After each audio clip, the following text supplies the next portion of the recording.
Sea scorpions vanished from Earth 252 million years ago. But each step further into their past reveals a creature more monstrous than the last. They were the largest arthropods ever, some stretched beyond 8 feet, armed with claws that could crush large prey. Today, their kind is gone, but the deeper you look, the more disturbing they become. This is why sea scorpions get creepier the further back in time you go, and the answer starts at their darkest hour. In the last days of the Permian, sea scorpions had dwindled to shadows of their former selves. The giants were gone. All that remained were modest survivors, rarely stretching beyond 2 feet in length. These final eurypterids clung to existence in shrinking, brackish basins, places like the Zechstein Sea, where salt and fresh water mixed in unstable patterns. The world around them was changing.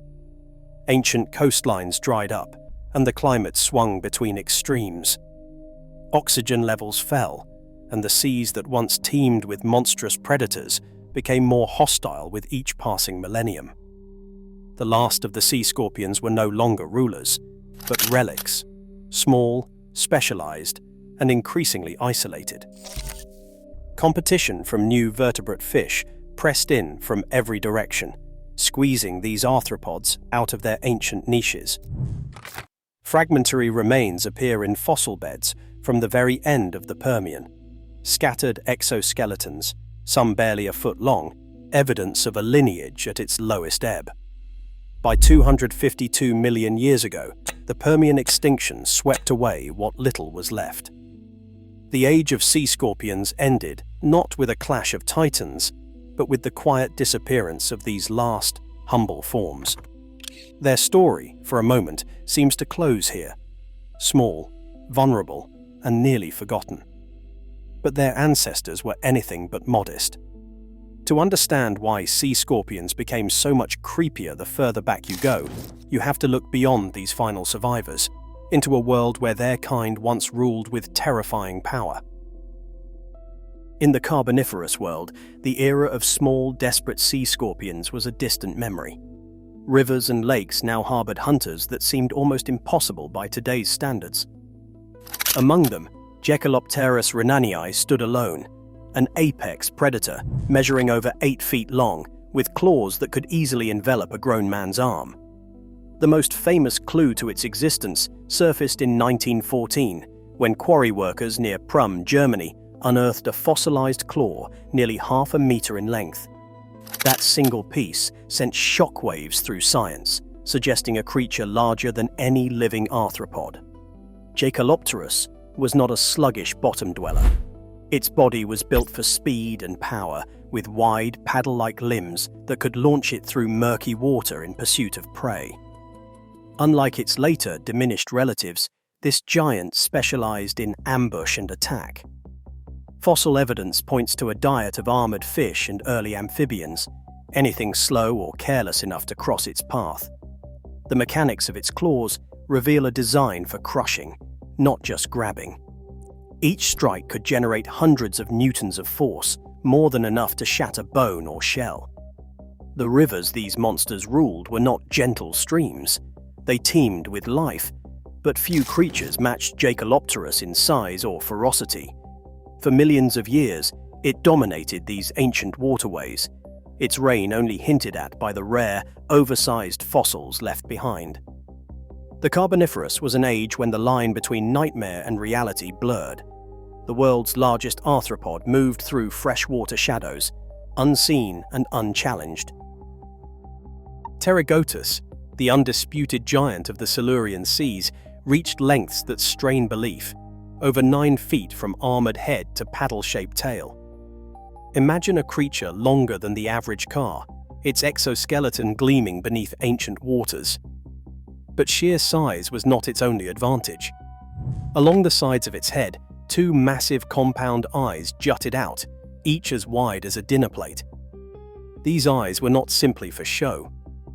Packed with hundreds of tightly clustered lenses, they delivered a field of vision and depth perception unmatched among arthropods, allowing Pterygotus to track the faintest flicker of movement in the gloom.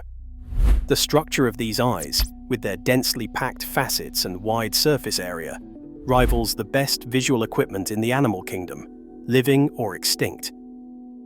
In a world where most fish barely reached a foot in length, a predator with such reach and uncanny vision was nearly unstoppable. Every ripple, every shadow in the water could be detected and analyzed. The result was a hunter that combined overwhelming physical presence with a sensory edge so advanced, few prey ever escaped its notice. The scale and precision of Pterygotus were not just impressive, they were terrifying. Pterygotus was more than just a giant, it was a master of its domain. Along its flanks, broad, paddle-shaped limbs sliced through the water with powerful fluid strokes. These hydrodynamic appendages worked in perfect concert, generating sudden bursts of speed that let Pterygotus surge after prey or vanish into the gloom in an instant. Unmatched mobility. No other animal in these ancient seas could match this kind of movement. The mechanics of its swimming were so refined that modern engineers have studied fossilized limb joints to understand how such a massive creature could move so efficiently. Each paddle acted like a lever, pushing against the dense Silurian waters with force and precision, propelling the predator forward with barely a ripple. There were no vertebrate rivals to challenge this reign. Early fish, small and slow, posed no threat and offered little competition. With its unmatched vision and agility, Pterygotus ruled as a solitary hunter, free to patrol open water, ambush from the shadows, or sweep across the sea floor. In this world, nothing could outswim or outfight a fully grown sea scorpion. Here, the balance of power belonged to an arthropod, a creature whose very presence defined the top of the Silurian food chain. Slip beneath the surface of an Ordovician sea nearly 470 million years ago, and the world feels utterly alien. The water is thick with life, but nothing carries a backbone.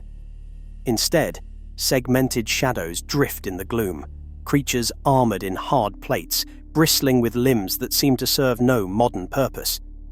These are the earliest sea scorpions, the first eurypterids, and their bodies defy easy comparison.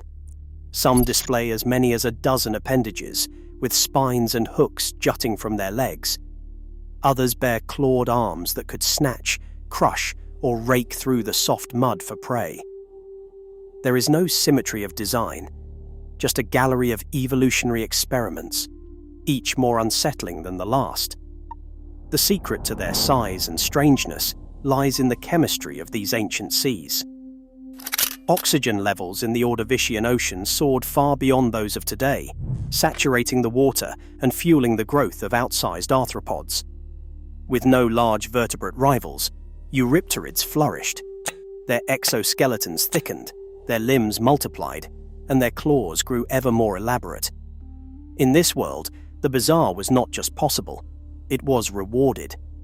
The earliest sea scorpions were not the streamlined hunters of later ages, but creeping, armored nightmares, primordial prototypes that would set the stage for the giants to come. Jawed fish began to haunt the same waters as sea scorpions, and the balance of power started to slip away. Shift.